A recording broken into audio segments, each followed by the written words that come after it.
Santiago 5, del 14 al 20.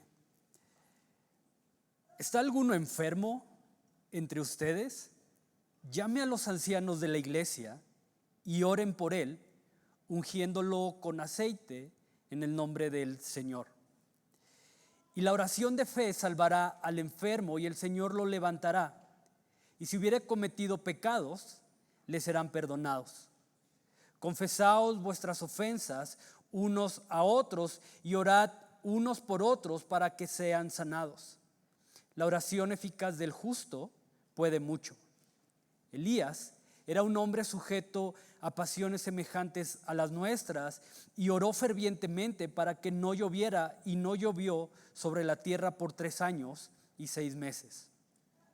Y otra vez oró, y el cielo dio lluvia y la tierra produjo frutos.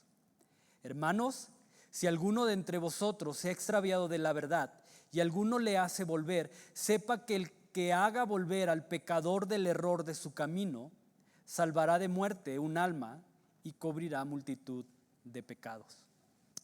Ok, hay un montón de cosas que pudiéramos extraer de lo que acabamos de leer, y creo que se nota bastante el corazón de pastor de Santiago, ¿verdad? Y trata de atacar diferentes ángulos en una sola idea, y eso, y creo que, bueno, no creo, le quito el creo, lo he mencionado antes, es tan claro que se hace muy complicado tratar de agregarle algo que ya tiene claridad, ¿verdad? Santiago dice: ¿está alguno enfermo? Llame a los ancianos de la iglesia, oren por él, únjanlo con aceite y Dios lo levantará. Ahora, no sé si estás conmigo en esto, pero ojalá fuera tan sencillo, ¿verdad? ¿Sabes qué? Me siento mal, háblale al pastor, háblale al hermano de la iglesia para que ore por mí, me unja con aceite y seré sano. Pero creo que va un poco más profundo que eso, y es lo que quiero que estudiemos esta mañana. Y sabes, uno de los hombres que creo que más admiramos y que casi todo cristiano tiene en un lugar especial, no quiero decir que veneramos, porque como cristianos no caemos en eso, ¿no? Pero sí tenemos a diferentes personas en lugares especiales, en cierto nivel, y creo que uno de ellos es el apóstol Pablo, ¿verdad? Si yo te pregunto a qué personaje admiras del Nuevo Testamento, del Antiguo Testamento, de la Biblia en general, sin duda el apóstol Pablo va a salir en más de una ocasión. Y creo que con su vida, con sus enseñanzas, con su legado que dejó, no solamente teológico, sino su legado en cuanto a lo que es una vida íntegra y rendida por completo a nuestro Señor Jesucristo, hay razones para poder considerarlo como un hombre digno de admirar. De hecho, él mismo se atrevió a decir en alguna de sus cartas, ¿saben qué? Imítenme a mí de la misma forma en la que yo imito a Jesús. Imítenme a mí.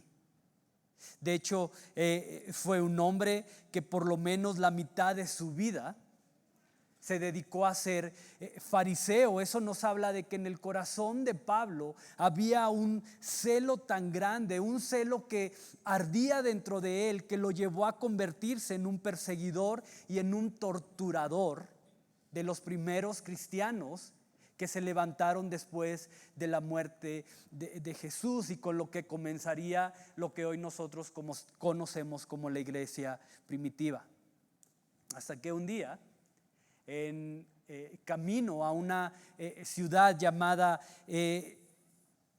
Damasco, Jesús tiene un encuentro con Jesús, y a partir de ahí la vida de este hombre llamado Saulo entra a un proceso de transformación, entra a un proceso de sanidad, de capacitación, que lo lleva a desbordar todo ese celo que ardía en su corazón de manera diferente.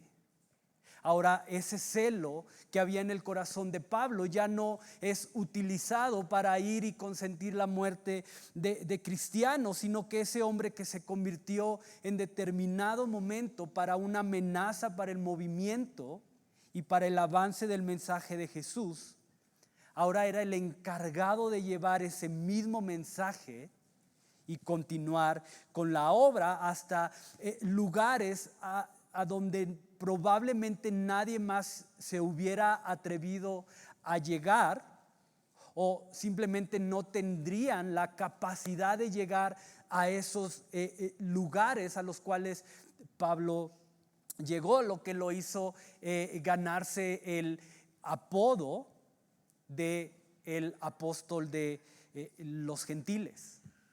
Si analizamos su obra, su ministerio, es increíble ver la cantidad de iglesias que plantó, iglesias que se levantaron en lugares que eran poco probables que pudiera llegar a levantarse una iglesia y dar fruto, como una ciudad de Éfeso, una ciudad totalmente corrompida por el pecado, una ciudad llena de maldad, una ciudad completamente abarrotada de idolatría, o una ciudad de Corinto más o menos con las mismas condiciones, ¿verdad? Es lo más parecido que pudiéramos llegar a tener en nuestros días serían Las Vegas. Digo, yo nunca he estado ahí, pero dicen que Las Vegas o Ámsterdam en Europa son ciudades muy parecidas a lo que se vivía en Éfeso y en Corinto en estos tiempos. Es increíble ver la gente que capacitó Pablo, los viajes que hizo llevando el evangelio en un tiempo en el que viajar no era nada sencillo. Los viajes que realizó en un tiempo en el que viajar obviamente no era cómodo, no era barato. De hecho, Pablo describe que en uno de esos viajes él va en la clase más baja del barco, ¿verdad? Donde iban los esclavos, donde iban la mercancía, y con muchas incomodidades.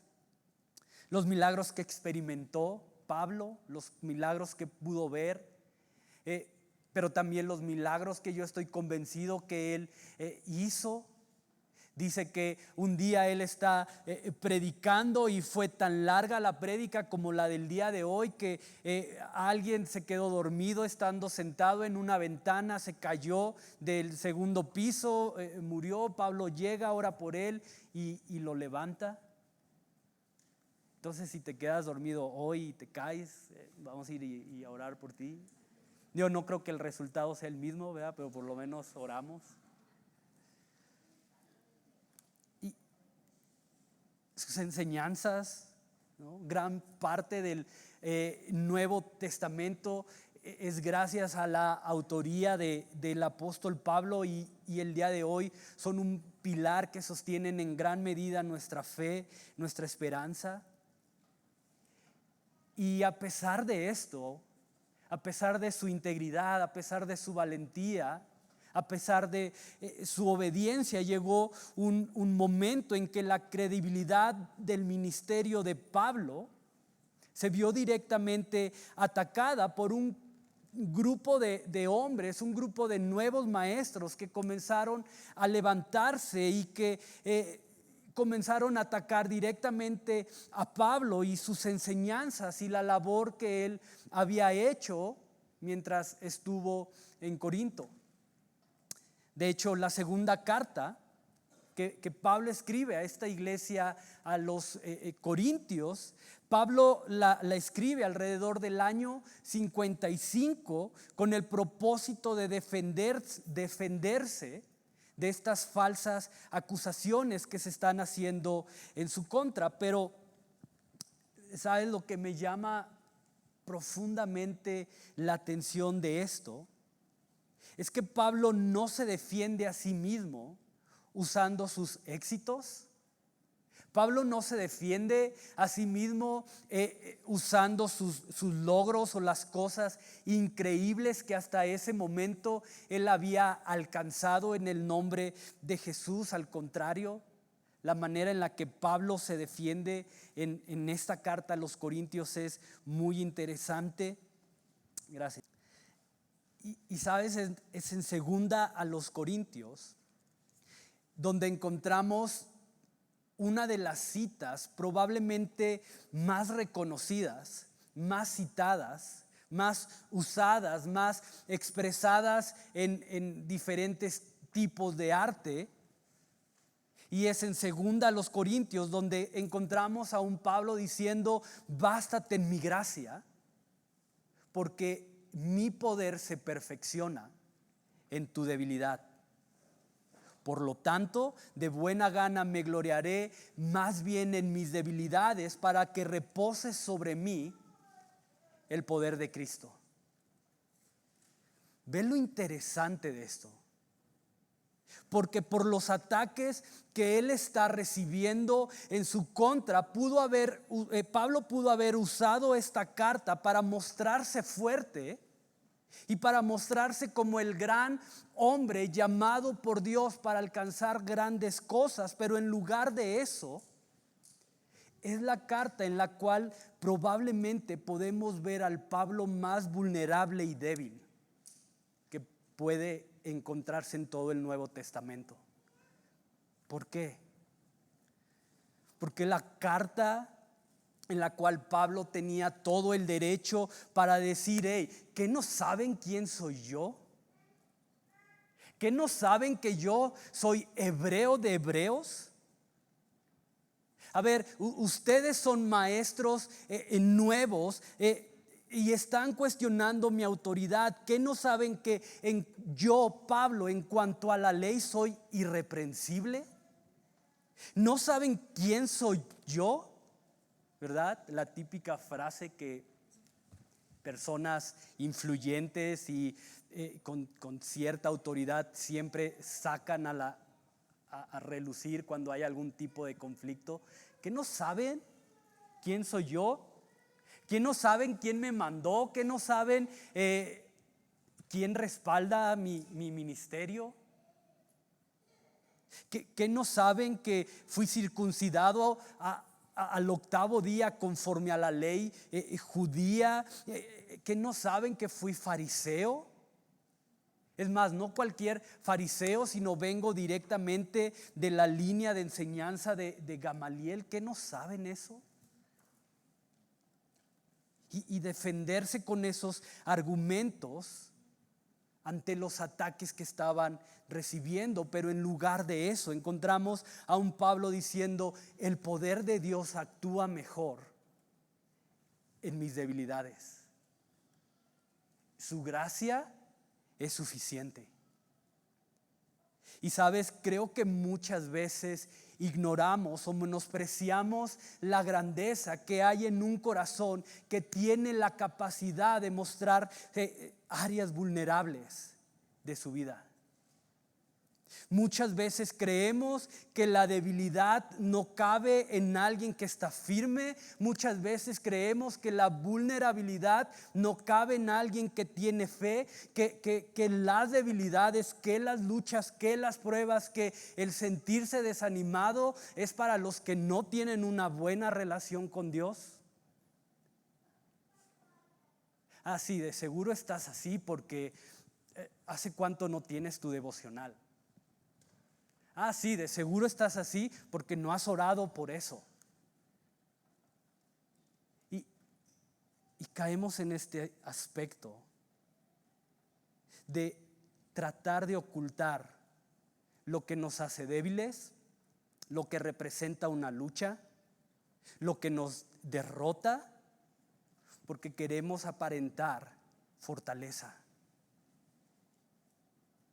Yo tengo que aparentar que mi vida va de victoria en victoria y que mi fe siempre está acá, arriba, al límite. Que no puedo permitirme dar esos bajones en mi caminar con Cristo. Y vemos a un Pablo decidiendo mostrarse vulnerable. vemos a un Pablo pudiendo acallar las acusaciones que hay en su contra, mostrándose con fortaleza, mostrándose con seguridad, diciendo yo soy apóstol porque tuve una revelación, tuve un encuentro con Jesucristo directamente, Él me capacitó, yo aprendí, he hecho esto y esto. Pero en lugar de eso vemos a un Pablo diciendo, ¿sabes qué? Me glorío en mis debilidades para que su poder se haga grande. Y quiero que medites en esto.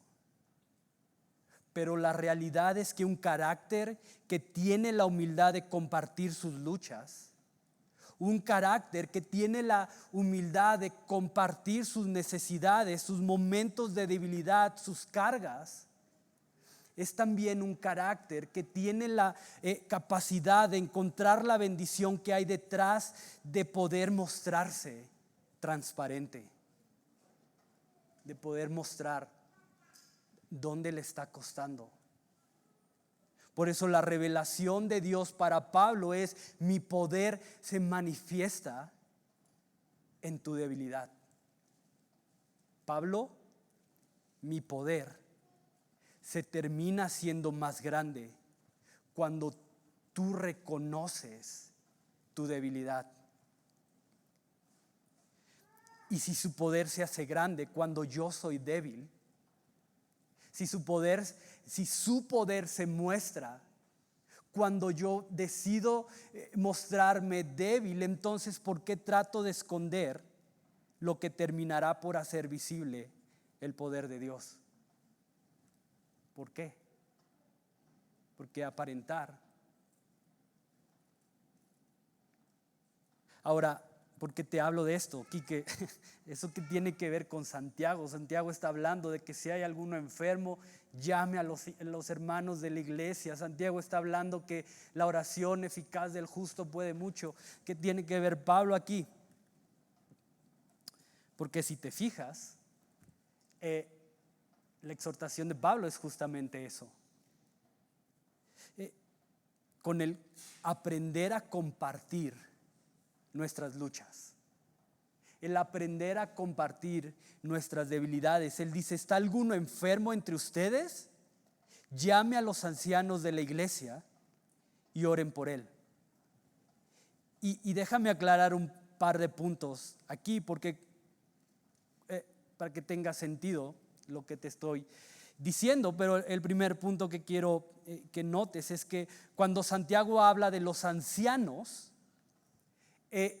no se refiere que le hables a los viejitos de la iglesia, ¿verdad? Porque aquí no habría, ¿verdad? Entonces no habría quien llamar, ¿no? Todos somos jóvenes, entonces aquí no hay ancianos. Pues, no.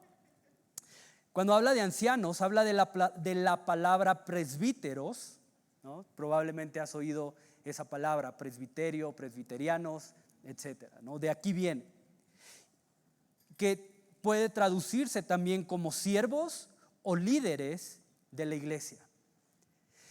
Ahora, si te fijas, Santiago no limita o hace simplemente exclusiva la oración a un grupo nada más, sino que termina involucrando a todos al decir: orad unos por otros para que sean sanados.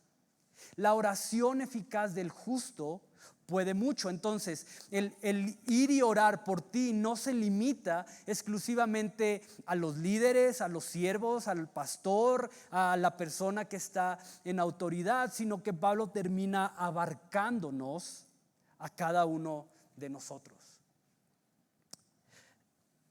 Entonces, el llamado de Santiago es a involucrar y compartir con otros las necesidades que alguien tiene, no solo para sumarse en oración, pero también para poder ser parte de lo que Dios va a hacer en medio de la necesidad. Si vamos a Juan 13:35, encontramos que una de las últimas instrucciones que Jesús le da a sus discípulos incluyó el decirlos: todos sabrán que son mis discípulos por el amor que se tienen unos con otros. Ahora, quiero que medites en esto. Pero Jesús es nuestro ejemplo. Jesús es nuestro modelo a seguir, y a través de su ejemplo, Él abrió el camino para que podamos vivir una vida plena, una vida en abundancia. Dice Jesús: yo he venido para que tengan una vida abundante. Ahora, esto no quiere decir que la vida plena que Él me ofrece es una vida donde mis problemas se van a acabar.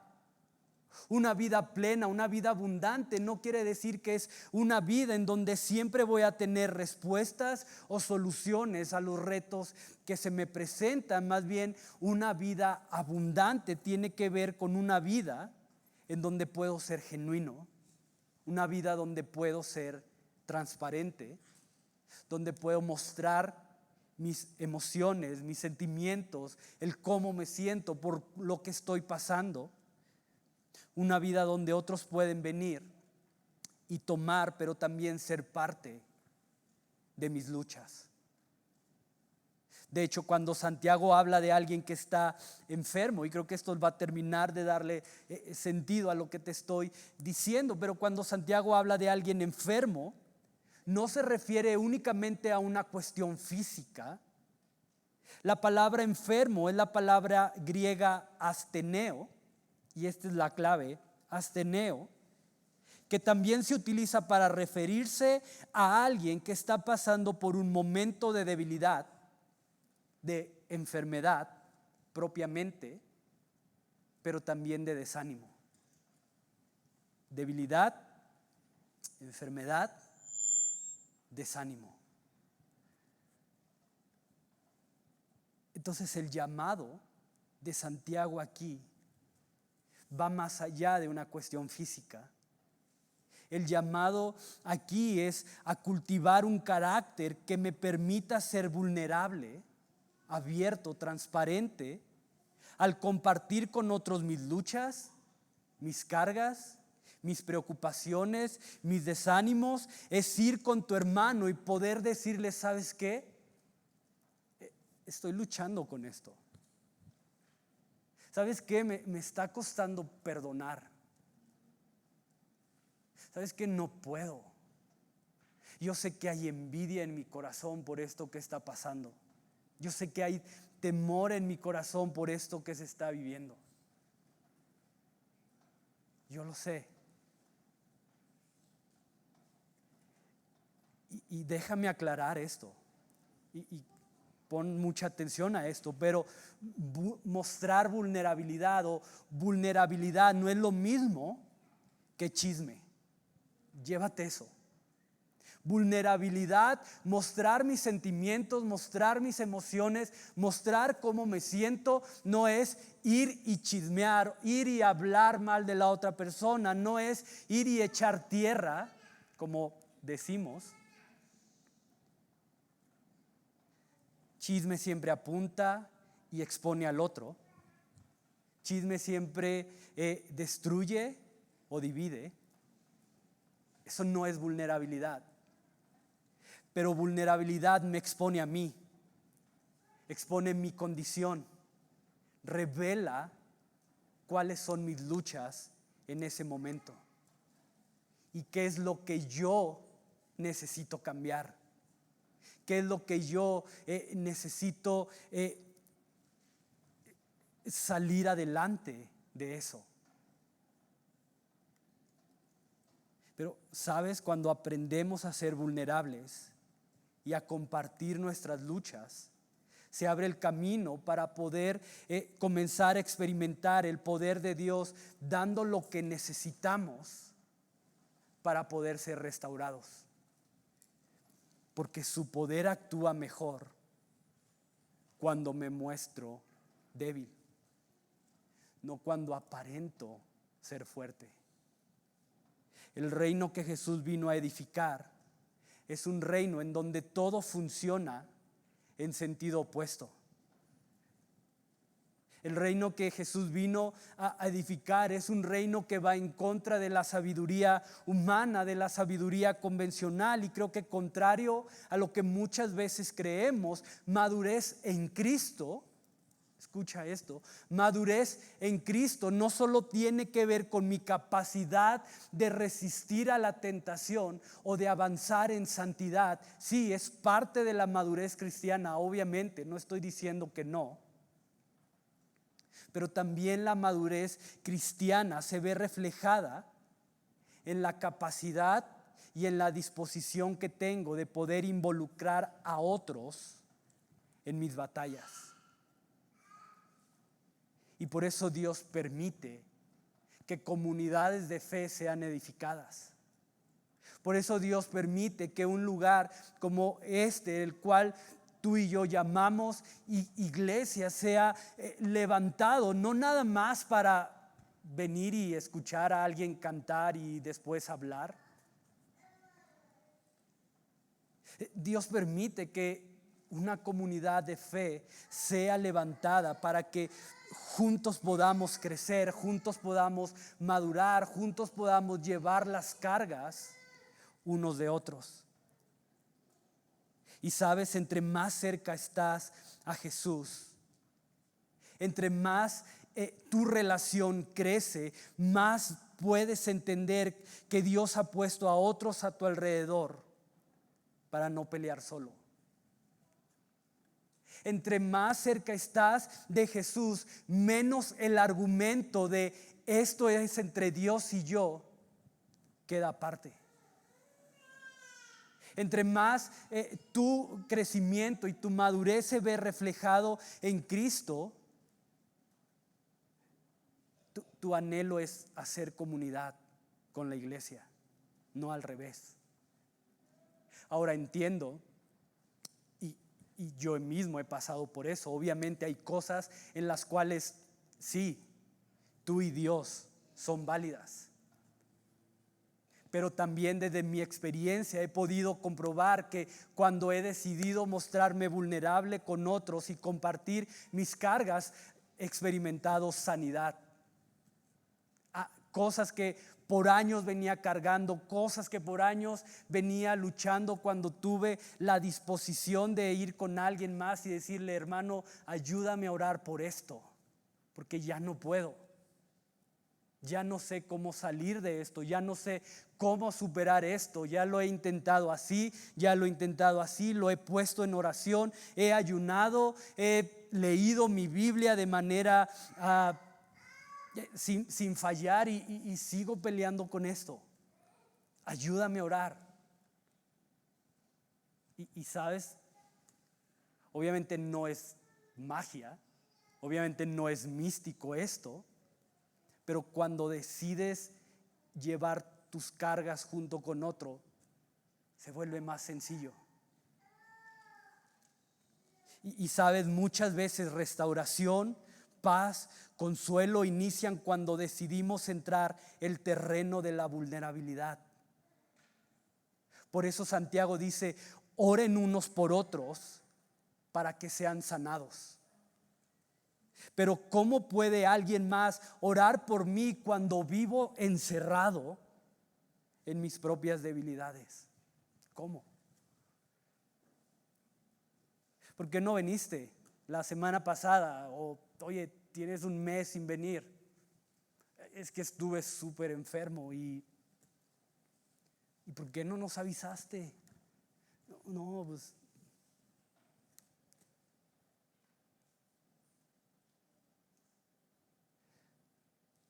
y para eso es esta comunidad de fe. No nada más para convivir, no nada más para compartir, no nada más para venir y platicar con el que probablemente conoces. No sé cuál sea tu concepto de iglesia, pero tenemos que meter esa idea a nuestra definición de iglesia. Un grupo de una comunidad en donde sé que puedo ir y encontrar a alguien que me va a ayudar a llevar mi carga. Ahora, no te estoy pidiendo que te pares aquí y sueltes de todas tus luchas y digas: estoy batallando con esto, estoy peleando con esto. No. Pero mejor hay alguien que está dispuesto A lo mejor hay alguien que Dios te muestra y que te dice, ¿sabes qué? Ve con fulanito porque él te va a ayudar en esto. Y ahorita vamos a ver un ejemplo perfecto de esto. Vamos a Romanos 15:1, por favor. Así que los que somos fuertes debemos soportar las flaquezas de los débiles y no agradarnos a nosotros mismos. Y si pueden, marca ese versículo. Los que somos fuertes debemos soportar las flaquezas de los débiles. Ahora, cuando habla de soportar, no está hablando de aguantar, ¿verdad? Como, pues ya que te tengo que soportar. No. ¿Has visto en una construcción cómo ponen unos barrotes o vigas para sostener el techo cuando echan el cemento arriba? Es eso, soportar, es aguantar el peso, es ponerte debajo para sostener la carga que la otra persona está experimentando. Y Pablo dice, los que en este momento están fuertes, ayuden a los débiles a soportar su carga. Y sabes, habrá momentos en los que probablemente vas a sentir esa fortaleza para soportar y llevar la carga de alguien que está en debilidad, pero habrá momentos en los que vas a atravesar tú por debilidad y vas a necesitar la fortaleza de alguien más para ayudarte a cargar tu debilidad. Porque sabes, como iglesia, como ministerio, como cuerpo, somos mejores cuando estamos juntos. Por eso mi insistencia en, saluda a alguien, despídete de alguien, conversa con alguien. No es porque quiero convertir este lugar en un club social, no. Si hablamos de socializar, yo soy el menos sociable de este lugar, creo, o puedo estar contado entre ellos. Pero sabes, Dios me ha hablado de lo que es la iglesia. Y como lo he dicho muchas veces, si queremos una iglesia bíblica, tenemos que comenzar a funcionar como la Escritura nos dice que funciona una iglesia. Gálatas 6:2 dice que sobrellevemos las cargas de los unos de los otros para que así la ley de Cristo sea cumplida. Así, llevando las cargas de los unos con los otros, la ley de Cristo va a ser cumplida. ¿Cuál ley? La ley del amor, de amarse unos con otros. Entonces quiero que medites en esto, pero Jesús es nuestro ejemplo y quiero que veamos cómo Jesús modeló y fue vulnerable al compartir su debilidad con otros. Sí, Jesús, vulnerable, compartiendo su debilidad, su momento de angustia con otro. Vamos a Marcos capítulo 14, 32 al 35 nada más. Un poco de contexto, Jesús está en el huerto de Getsemaní, está a punto de enfrentar la cruz, sabiendo o teniendo un vistazo de lo que le espera. Mira lo que comparte. Vinieron pues a un lugar que se llamaba Getsemaní y dijo a sus discípulos, siéntense aquí, entre tanto que yo oro. Y tomó consigo a Pedro, a Jacobo y a Juan y comenzó a entristecerse y a angustiarse. Y les dijo, mi alma está muy triste hasta la muerte. Quédense aquí y velen. Yéndose un poco adelante, se postró en tierra y oró que si fuera posible, pasara de él aquella hora. ¿Te das cuenta? ¿Por qué Jesús hace eso? ¿Por qué Jesús tiene la necesidad de declarar y de exponerse delante de sus discípulos de esa manera? ¿Por qué no? ¿Por qué en lugar de decirles, hey, mi alma está triste y triste hasta la muerte? ¿Por qué no habló con ellos y infundió ánimo a sus corazones y habló vida y habló un speech motivacional para que les ayudara a continuar en ese momento de dificultad? Pero en cambio de eso les dice, mi alma está triste. Hey, estoy angustiado, no estoy en paz. Y no sé si estás conmigo en esto, pero desde mi experiencia he podido comprobar que para poder tener la capacidad de exponer tu corazón de esta manera y dejar que otros puedan ver las partes más oscuras, las luchas por las cuales estás pasando, se necesita un corazón lleno de humildad. Porque cuando somos vulnerables, somos desnudados. Cuando somos vulnerables, vamos a ser mostrados como en realidad somos. Y eso no es fácil. Y me encanta ver cómo Jesús, en el momento de angustia, en el momento de debilidad, prefirió ser vulnerable. Prefirió expresar lo que estaba sintiendo y no hacerse el fuerte y no pelear la batalla solo. Jesús les pudo haber dicho, ¿saben qué? Todo lo puedo en mí mismo que me fortalezco. Entonces no se preocupen, quédense allá, yo voy solo. No. Y esto es súper profundo. Porque si Jesús, caminando bajo la fuerza del Espíritu Santo, entendió que el reto que tenía por delante no podía caminarlo solo, sin antes exponer su corazón para que la gente que estaba más cerca de él fueran un soporte en oración. Si Jesús pudo entender eso, entonces ¿por qué pienso yo que soy débil? ¿Por qué pienso que tengo la capacidad? ¿Por qué pienso que tengo la capacidad de pelear las batallas que tengo por delante solo? ¿Por qué? ¿Por qué me aíslo? Y sí, después, como lo vemos aquí, Jesús fue y oró y tuvo un momento de intimidad con su Padre. Entonces eso no quita la responsabilidad de ir y buscar el rostro de Dios, el consuelo de Dios, la sabiduría de Dios. Pero vemos a Jesús que siendo Jesús, siendo guiado por su Espíritu, eso no lo contuvo de caminar en humildad y de exponer su corazón delante de la gente que en ese momento Él llamó para que estuviera cerca. Y a lo mejor puedes estarte preguntando, Quique, pero ¿con quién voy? Es que no le tengo confianza a nadie. Es que yo sé que si voy y hablo esto, se va a enterar todo el mundo.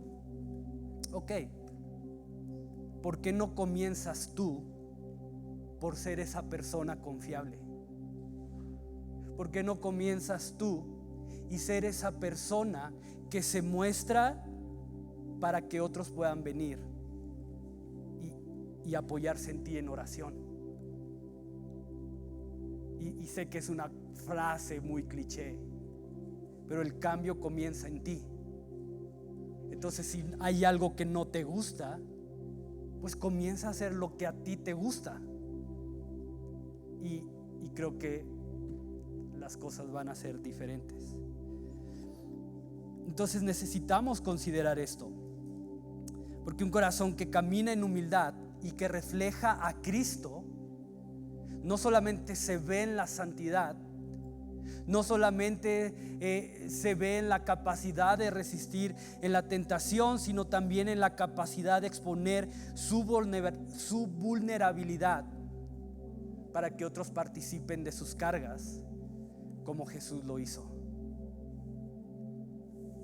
Entonces medita en esto.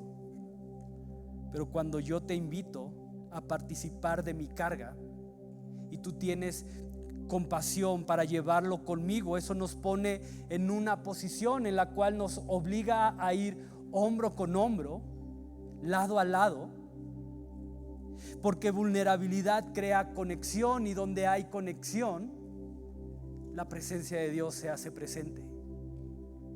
Porque donde están 2 o 3 reunidos en mi nombre, ahí estoy yo. Entonces, ojo con esto, porque probablemente lo que hoy estás viviendo puede servir para que encuentres la bendición de saber que no estás solo.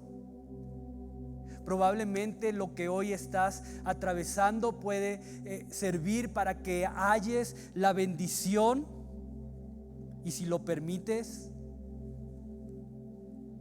puedas hallar la bendición de incluir a otros a llevar junto contigo tu carga. Porque no estás solo, no estás sola. Hay una ilustración, y yo sé que es eso, una ilustración, que está una persona ahogándose y le pide a Dios que lo salve, ¿no? Está en medio del mar, naufragia, y le ora a Dios: Dios, sálvame. Y llega una persona con un salvavidas y le dice: no, Dios me va a salvar. Y llega un barco y le dice: súbete. No, Dios me va a salvar. Y muere. Y está delante de Dios y le dice: Dios, ¿por qué no me salvaste? Yo oré para que me salvaras, confié en ti, puse mi fe en ti y no lo hiciste. Y la respuesta de Dios: envía a alguien con un salvavidas, no lo quisiste. Envía a alguien en un barco, no lo quisiste. Aquí estás.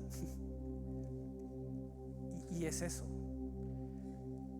Muchas veces el abrazo de Dios, el consuelo de Dios, no va a venir directamente de Él, pero está a un lado de ti, probablemente. Entonces aprende a compartir tus cargas. Ten la humildad de poder decir: ¿sabes qué? Ayúdame, necesito de ti, te necesito.